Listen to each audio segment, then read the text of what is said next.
Hi, everyone. I'm Vladimir Dutit. We are watching all the news happening in the United States and around the world. If it is coming into the CBS News Broadcast Center, we're going to bring it to you live right here. This is CBS News 24/7.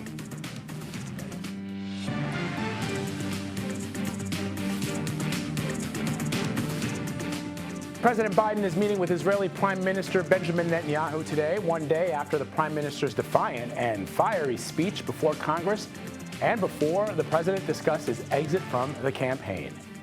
Meanwhile, crews are working to contain massive wildfires that are torching parts of several western states. We look at what is fueling the flames. And monumental changes coming to Southwest Airlines and its trademark open seating. We've got details on the new boarding process and reaction from travelers. We're going to get to all that a little bit later, but first, it is the first day of the test of President Biden's remaining time in office. Mr. Biden spoke to the nation from the Oval Office last night, days after deciding to end his reelection campaign. And the president made it clear there's more to what he wants to accomplish before he leaves office, but he admitted it is time for new and younger voices. I believe my record as president, my leadership in the world, my vision for America's future, all merited a second term. But nothing can come in the way of saving our democracy. That includes personal ambition. All right, joining me now with the latest is senior White House and political correspondent Ed O'Keefe. So, Ed, I know I watched you last night in the minutes after the president's address, but just update our viewers. Now that you've had time to digest it a little bit more, what struck out to you, especially this morning after hearing President Biden's address? Well, despite promising, Vlad, that he would give us some better sense of why he decided to go, he only sort of skirted over that, not giving a detailed reason as to whether there's something to do with his health and his age or whether it was something he was seeing in the polling and the fundraising. Because I think in many ways, if you read back this speech, he was writing and delivering it for history, not for the moment. And this is a president who's pretty much always operated at about 60 or 70,000 feet, thinking about that long arc of history, thinking about where his place is in the American story. And so knowing that this is the kind of moment in a presidency, an unexpected one, and one that came to him sort of against his will, it seemed that he was more interested in writing for 50 years from now and explaining why it is he decided to make this move in this moment. But we know that there are concerns, or there were concerns among members of his party, that the polling was showing he was significantly trailing former President Donald Trump in some instances. We know that hundreds of millions of dollars were being withheld from his campaign and from super PACs, and not necessarily just from big dollar donors, but in the smaller donations that have now been made in recent days to Kamala Harris, signaling that there were a lot of Americans out there willing to help, eager to be involved, but just not motivated to do so by him. And he signaled he's got a lot to do in 6 months, and we'll see whether he's able to do it as a lame duck president. Gun control, climate change, fighting cancer, proposing changes to the U.S. Supreme Court that would require congressional action from a Congress that wants nothing to do with him. All of it is bold and ambitious, but it's unclear how much of it he'll be able to get done.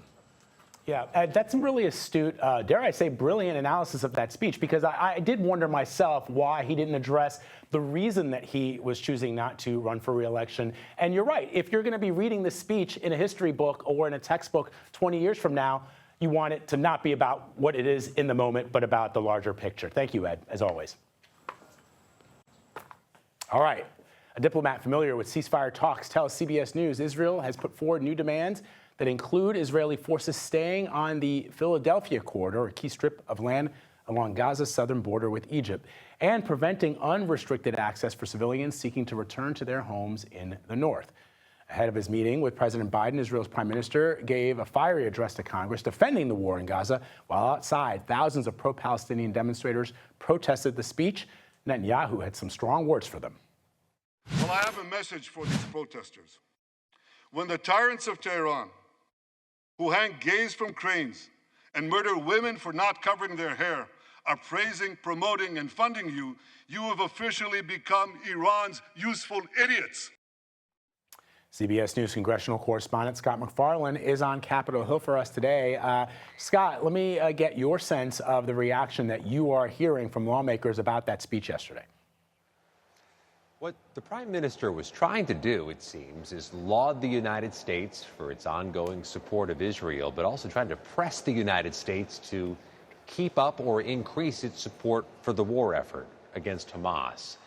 Some of what you saw in the chamber speaks volumes about the reaction. There were some empty chairs. There were dozens of congressional Democrats who boycotted this speech, saying they didn't believe the Prime Minister should be given this platform at this moment, considering the death toll in the war and considering he may be trying to galvanize his own political support back home.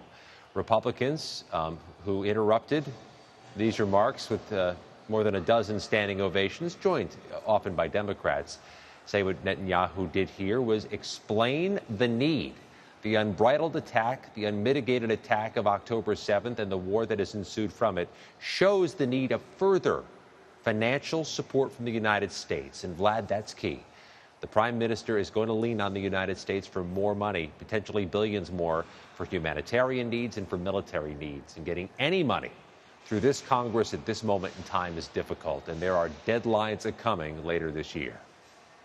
Scott, before you go, let me ask you for a quick fact check. Alexandria Ocasio-Cortez, the congresswoman from New York City, tweeted that oftentimes Congress will use seat fillers, much in the same way that we might see at the Academy Awards when some of the big stars are not sitting in their seats and the cameras pan to them. And you pointed out that there were some members of Congress who chose not to attend this speech. Is that true? I'd never heard of that. Well, there wasn't the Academy Award style seat filling protocol, but there were people to fill seats because a lot of the people on the floor, the members of the Congress and the Prime Minister himself, invited guests, people who were relevant to this, war heroes, people of the community who wanted to be here in person. When there were empty chairs available, they were taken advantage of. Fascinating. Scott MacFarlane for us on Capitol Hill. As always, my friend, we appreciate you. Thanks. All right, happening right now, House Leader Hakeem Jeffries is holding a news conference. He is speaking to reporters. It's a weekly news conference. Let's go ahead and listen in.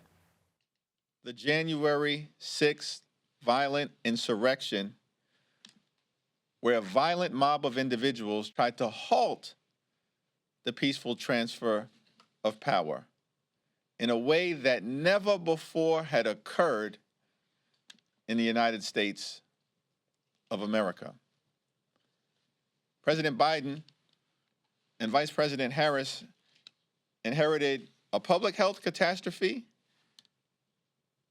an economic catastrophe, and a democracy catastrophe at the same time. And under the leadership of President Biden, in partnership with Vice President Harris, House Democrats and Senate Democrats have turned things around in order to create a brighter future for the American people. That's the Democratic track record. Extreme MAGA Republicans have been in the majority for over 18 months. Can anyone name a single thing that extreme MAGA Republicans in the House have done in order to make life better for the American people? A single thing that they have done. You can't. As many House Republicans, like the distinguished gentleman from Texas, the Honorable Chip Roy, have pointed out, you can't name a single thing that extreme MAGA Republicans have done on their own to make life better for the American people. They are. All right, you are listening to House Speaker Hakeem Jeffries delivering his remarks to reporters. This is a weekly news conference that he holds. And you could tell from just his remarks there that it's sort of standard oppositional stuff about Republicans. But if he does start to talk about either the investigation into the attempted assassination of President Trump or potentially a potential running mate for the vice president, Kamala Harris, we'll dip back in and bring it to you right here on CBS News 24/7. Meanwhile, let's get to this. Crews in Oregon are battling the largest wildfire currently burning in the United States. It's known as the Durkee Fire, and it's grown to more than 260,000 acres. Emergency crews issued a new round of evacuations, and the fire is 0% contained at this time. Meanwhile, over in Central California. The Park Fire more than tripled in size overnight, forcing overnight evacuations. Look at the flames coming out of these images that we're getting into the newsroom. So joining me now to talk about this is CBS News Sacramento reporter Rachel Wolf. Rachel, you are in the city of Chico, California. Tell us what you're seeing. Yeah, I went to college at Chico State, so I'm very familiar with this area. We're along Cohasset near the airport, and there's a vineyard here called Odyssey Winery. This is just some hot spots. So the fire has, for the most part, hit through this area, and now you've got CAL FIRE crews that are taking out little hot spots around this area. A number of people have driven by with their animals in the car. If they didn't get out earlier because this area is under mandatory evacuation, they are getting out now. We saw over by the airport, which is the staging area, a number of trailers with cattle and horses, RVs with people just packing up and getting out. A lot of people up here love to recreate, they love to travel, so there are a lot of RVs, fish, camp, hunt, hike. That's what this area is all about. This fire started in Upper Bidwell Park. Beautiful area, lots of hiking trails, but again, also filled with trees, grass, and that fire just ripped right up alongside the northern edge of Chico, about a mile from the last line of houses, the last subdivision. That area 20, 30 years ago was all fields. And so right now you have CAL FIRE crews that have hand crews, and they're going out into these areas, which there are a lot of hilly areas around here, and they're working to put out the hot spots so we don't spark any more fires. So much vegetation that's really dry. It does not rain here from pretty much like June 1st to November 1st in California, and that's why we have such a big wildfire season.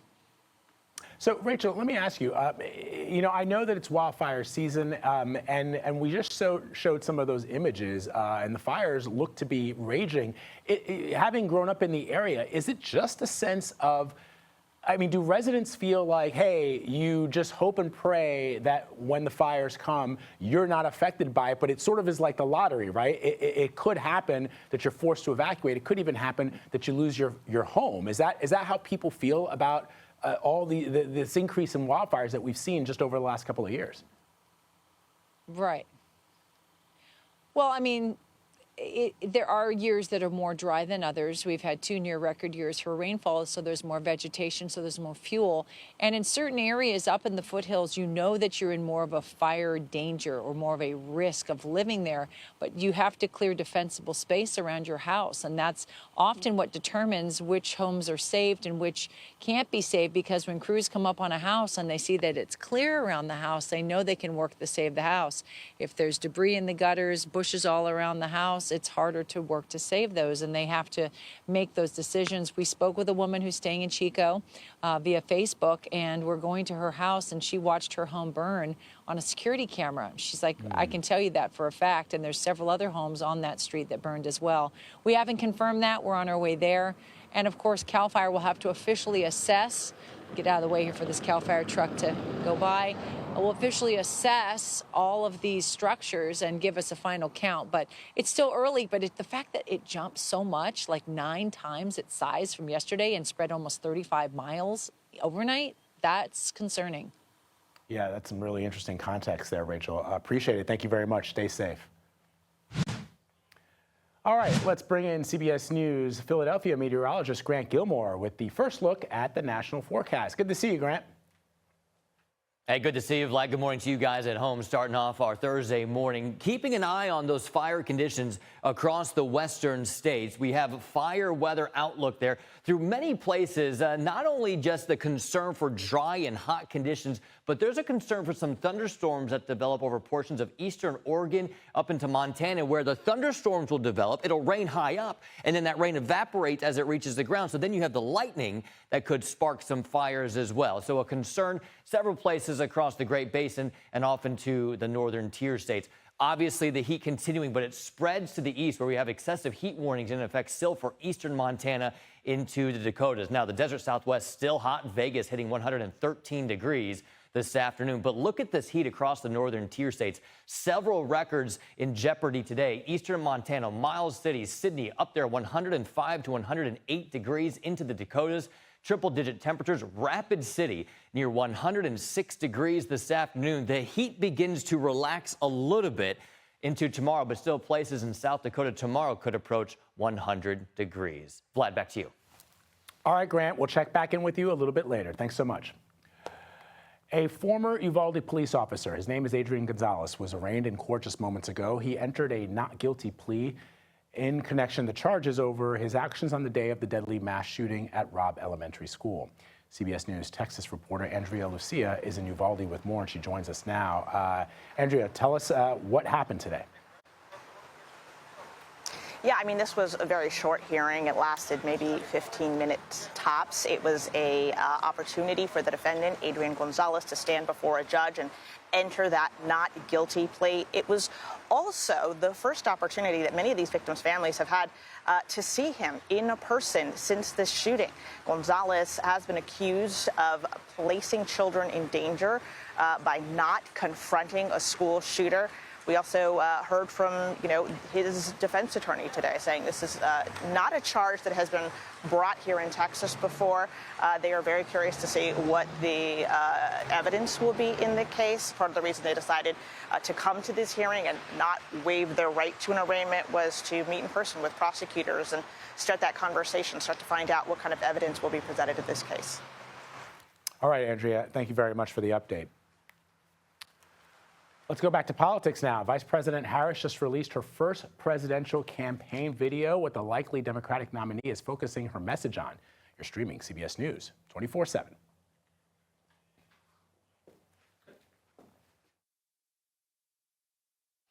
For the first time in its history, Southwest Airlines is doing away with open seating. So starting next year, travelers will get an assigned seat and the option to pay for premium seats. CBS News Texas reporter Lauren Crawford is joining us now from Love Field in Dallas.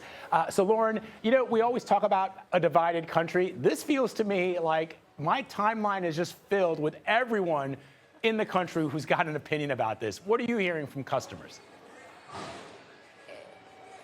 Hey, Vlad, you're exactly right. After talking to several very loyal Southwest travelers, there's definitely some mixed reaction there. Southwest Airlines is saying goodbye to its free-for-all policy and shifting to assigned seating for the first time, as you said, in history. And if you think about it, this is going to change the entire boarding process.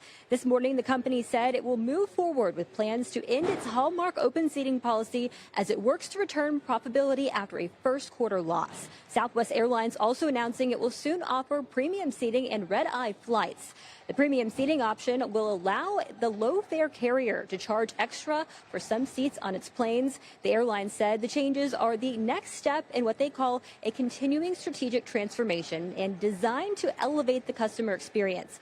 But many customers think that Southwest is great the way it is. Now, I spoke with a couple of larger families just a minute ago in a rush, and they said that they are hopeful that these will be a benefit to their families, being able to all sit together. But as for the first overnight red-eye flight, it will land on February 14th, 2025 in nonstop markets, which include Los Angeles to Baltimore to Nashville.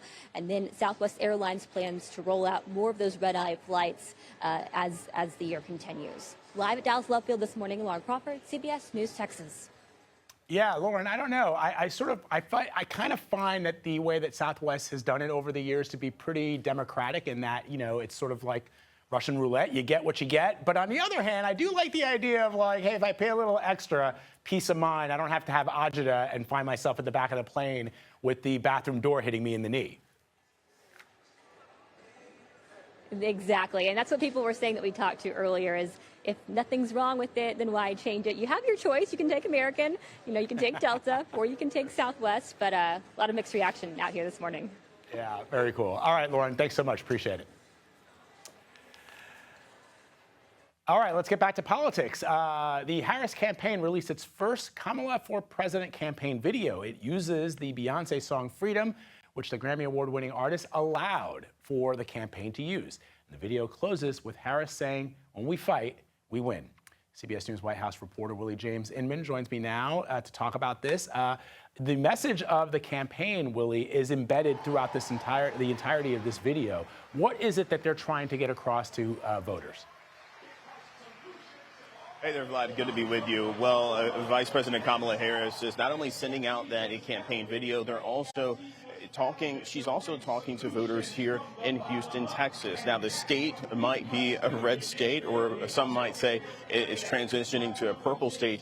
But the vice president will address thousands of teachers at the American Federation of Teachers annual conference. And it's at this event where she is likely going to take that message of how she's a former prosecutor, taking the case against former President Donald Trump, what the Biden-Harris administration has accomplished in fighting for workers over the past few years. That's according to a White House official, part of the message that we anticipate that we'll hear today. And the vice president has already been endorsed by this union. I wanted to point that out as well. They moved swiftly to endorse her after she essentially gained all of the support of those delegates, those pledges. Remember, it is not yet a done deal. The vice president still has to work to ensure that those delegates move her way, with that vote set to happen in early August, Vlad. So, Willie, I just realized that we're talking about this campaign video and how it might be used to inspire voters to vote for Kamala Harris should she be the nominee. We didn't even play it. I'm just wondering if the control room has a little bit of that sound. Let's play 10 seconds of this video, give people a sense of what we're talking about. And, Willie, let's talk about what President Trump had to say about Kamala Harris.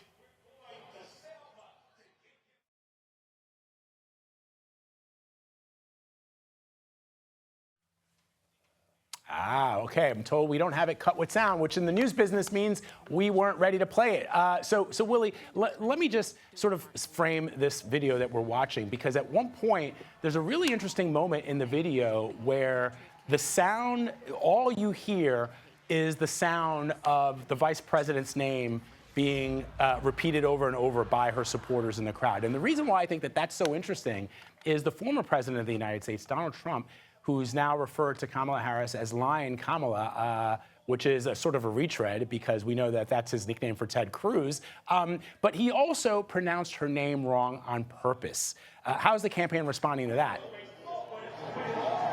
Yeah, Vlad, and this is something that I've heard people do when I'm out and about, when I'm talking to people. They get the vice president's name wrong. Let's remember, she's been vice president for the past few years. Her name is Kamala Harris. She has oftentimes corrected even news people who have mispronounced her name. But I want to play some sound from the second gentleman, Doug Emhoff, who essentially blasted former President Trump for these criticisms that we've continued to see. Let's see what he had to say. President Trump already started attacking the vice president. Your reaction to the names he's calling her? That's all he's got. Look, you heard the vice president yesterday making the case against Donald Trump very clearly, laid out the case directly and in a compelling fashion. But she also laid out a vision for the future, a vision where there's freedom, where we're not having to talk about these issues of today in this post-Dobbs hellscape that Donald Trump created.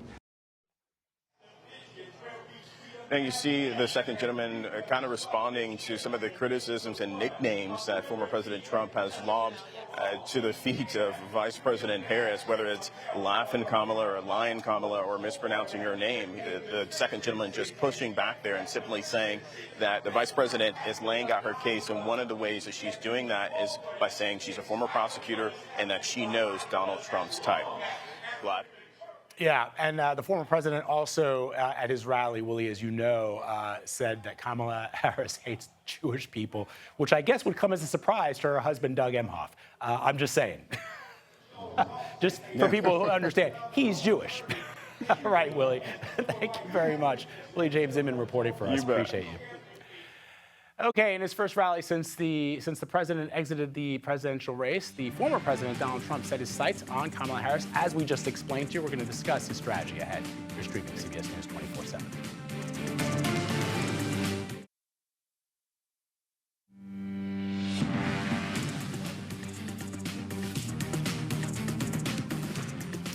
A wrongfully convicted man is still behind bars in Missouri this morning. Christopher Dunn was supposed to be released yesterday, but Missouri Supreme Court halted the move following a request from the state attorney general.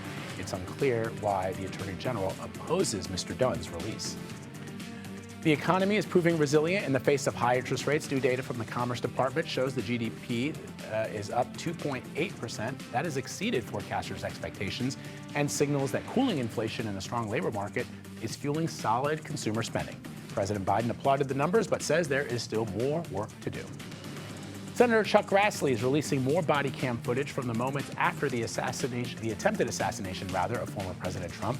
The Republican senator obtained the video from local police. It shows the aftermath of the killing of the gunman, Thomas Crooks.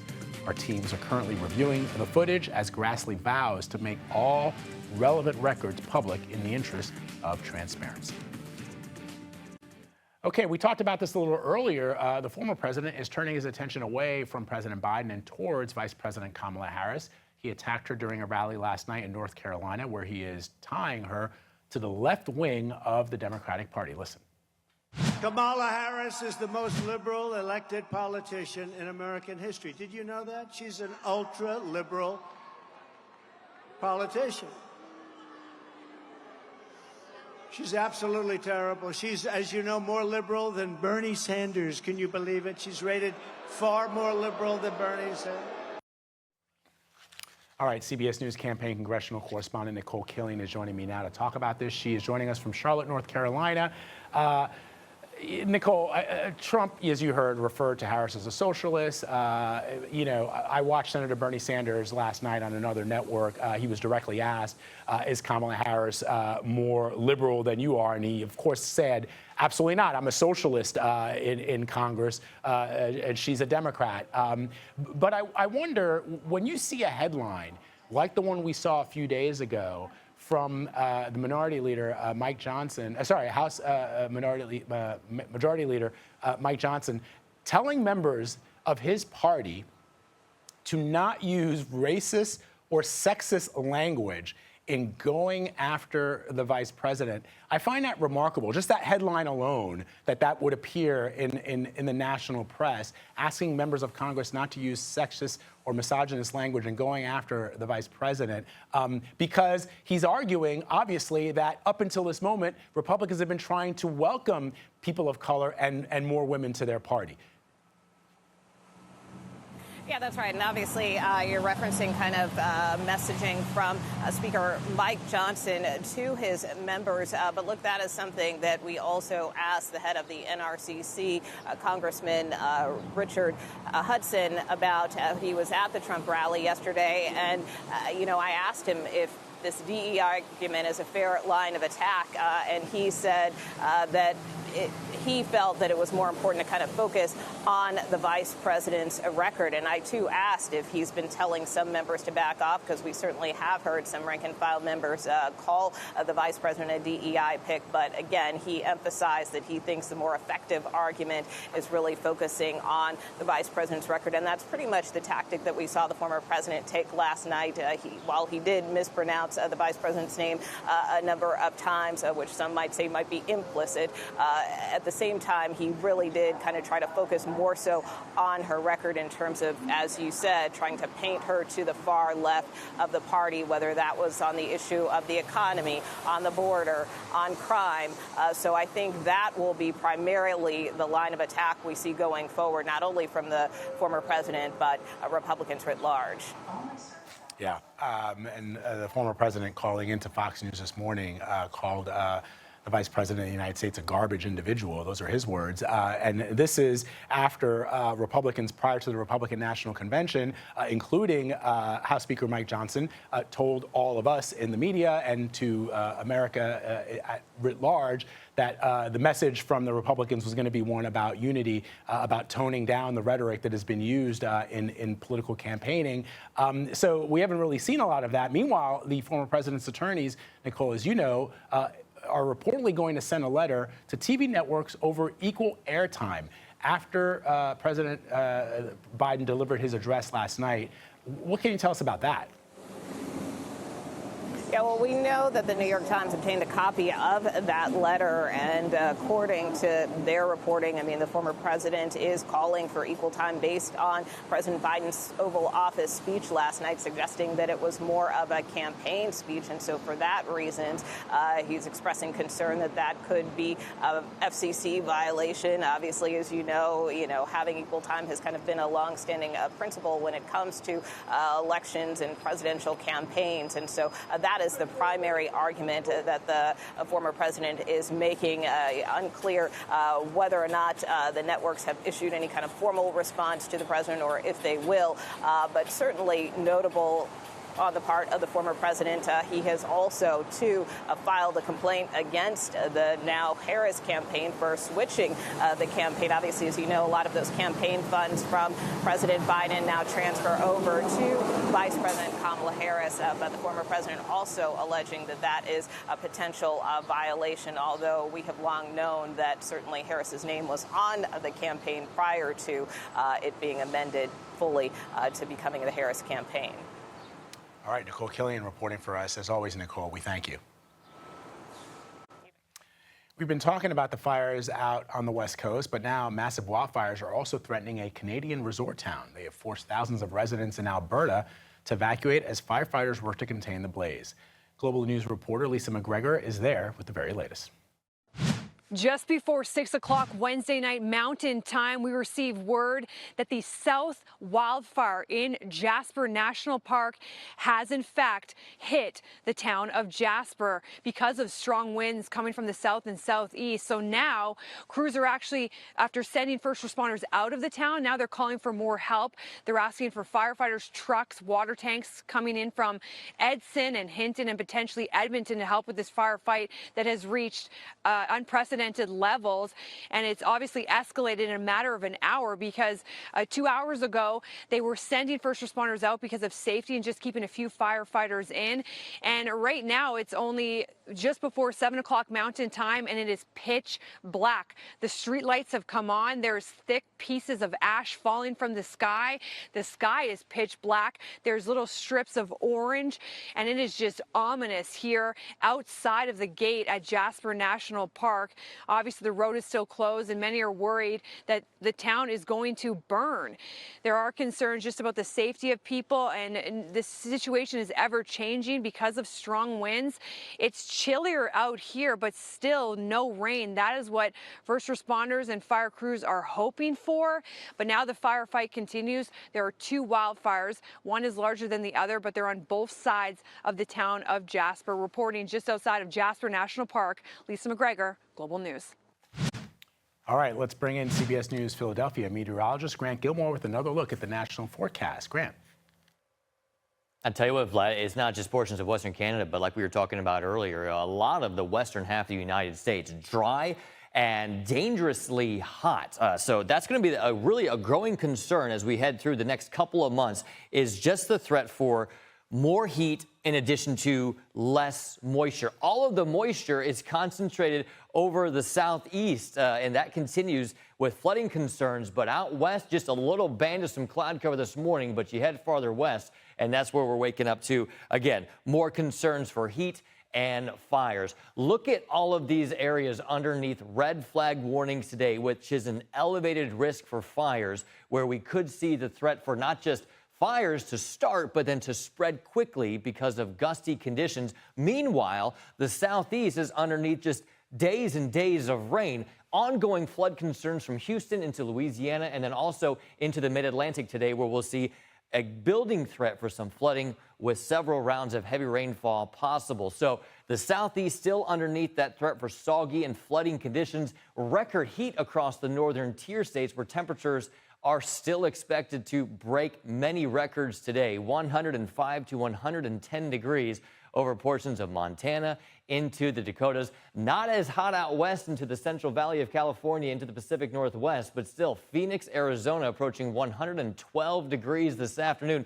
Look at these temperatures. Vegas 113, Fresno, California 108. And then here's that heat across the northern tier states, where places like Miles City, Montana, Sydney approaching record high temperatures near 108 degrees. The heat has been pushing to the east now. The Dakotas Looking at temperatures near Pierre and then Rapid City, 100 to 106. The good news, though, is the heat begins to relax just a little bit into the day tomorrow. Vlad, it's hot. Everything's on fire. It is just a crazy time of the year. Back to you. You're on fire too, Grant, as always. We appreciate you, brother. Thank you. All right. All right, still ahead. A powerful typhoon soaks Taiwan, leaving behind at least 3 killed, hundreds of injured folks, and a trail of destruction. We're going to take you there next. You're streaming CBS News 24/7.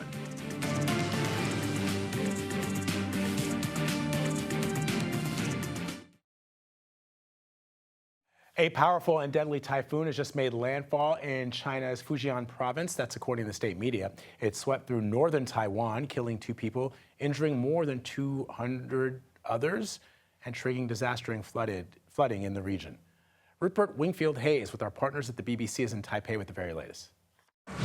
It is still raining here in Taipei, and many businesses, schools, offices are still closed today.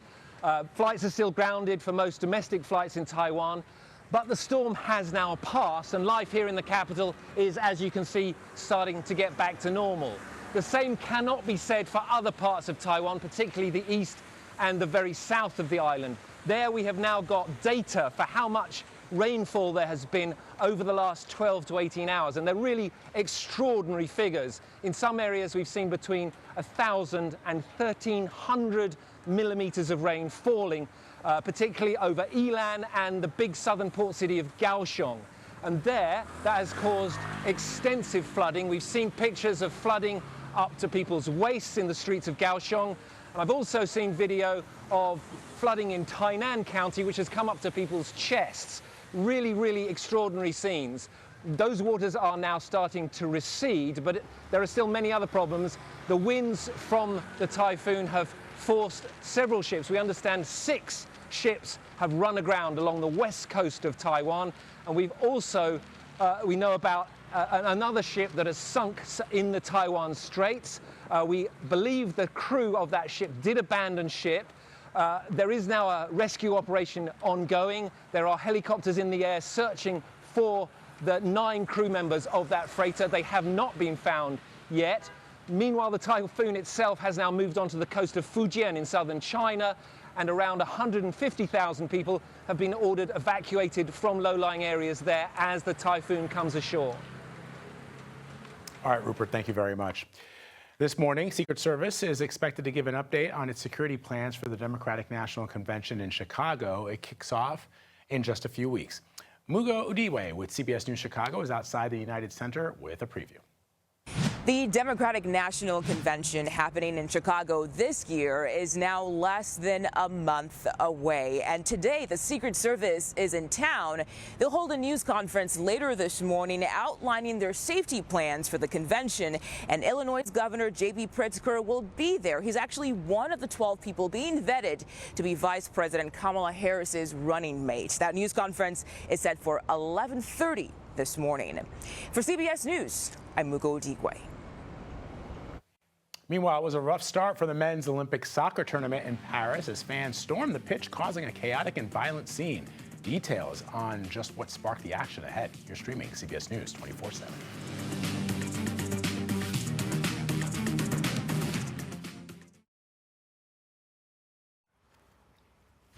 We want to check in on some of the stories from our CBS News stations across the country.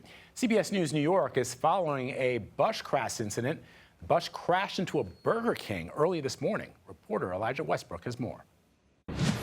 Good morning. Well, as you can see, we are standing just feet away from the scene where an MTA bus slammed right into this Burger King you see here behind me. This all happened just hours ago, shortly after midnight. We're being told by police that the MTA bus driver had suffered a heart attack just moments before that bus crashed into the building you see here behind me.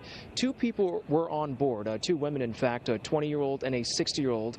Both are said to be doing okay at this hour. They were not hurt, but the driver was taken to the hospital in stable condition. But you can see there behind me just the extent of the damage following this crash here. Of course, we're going to continue to stay here at the scene and bring you any new developments that come our way. That's the latest at this time from the Kensington section of Brooklyn. Elijah Westbrook, CBS News, New York. All right, the Paris Olympic ceremonies are tomorrow, but some events are already underway. The men's soccer tournament got off to a violent and chaotic start after fans stormed the pitch, forcing the match to be suspended for nearly 2 hours. CBS News correspondent Elaine Cobb is in Paris covering all things Olympic for us. So, Elaine, what happened? Well, Vlad, the match was going towards a draw. The Moroccan fans flooded the pitch because they were angry. And so then there was this whole mayhem, and the match was suspended for a while. The Argentinian coach, it was Morocco-Argentina, and the Argentinian coach said that this was disgraceful. They said this is not how the soccer should be played. And so they suspended it for a while. It was then able to resume, but to an empty stadium because the crowds had left by then, and it ended in a draw. So not soccer's best, finest moment.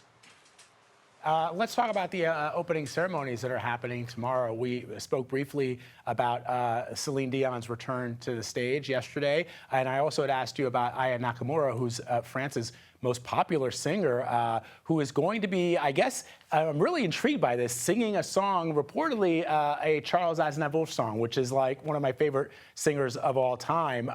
But there was some controversy when Aya Nakamura was named to the opening ceremony. Well, she's Franco-Malian, and there have been complaints from some political sides here that she's not really French, which has been rejected. And so there was a bit of concern whether she was somebody who should be included. And as you say, we have Aznavour songs. So there's a whole kind of it's a controversy that's a bit more of a storm in a teacup, really. She has a stunning voice, and people want her there. The ceremony is, for the first time in modern Olympic history, taking place outside of a stadium. It is going to be along the River Seine. Some 94 boats will be taking the athletes and others on along 4 miles of the Seine to the bridges by the Eiffel Tower. And there will be some 3,000 performers, 300,000 people lining the quays and the bridges in central Paris to watch the ceremony. And it's something that is being touted as a way to encourage Parisians in particular to become more enthusiastic about the Olympics, because even new polls show that just 37% of French people say they're looking forward to the Olympics.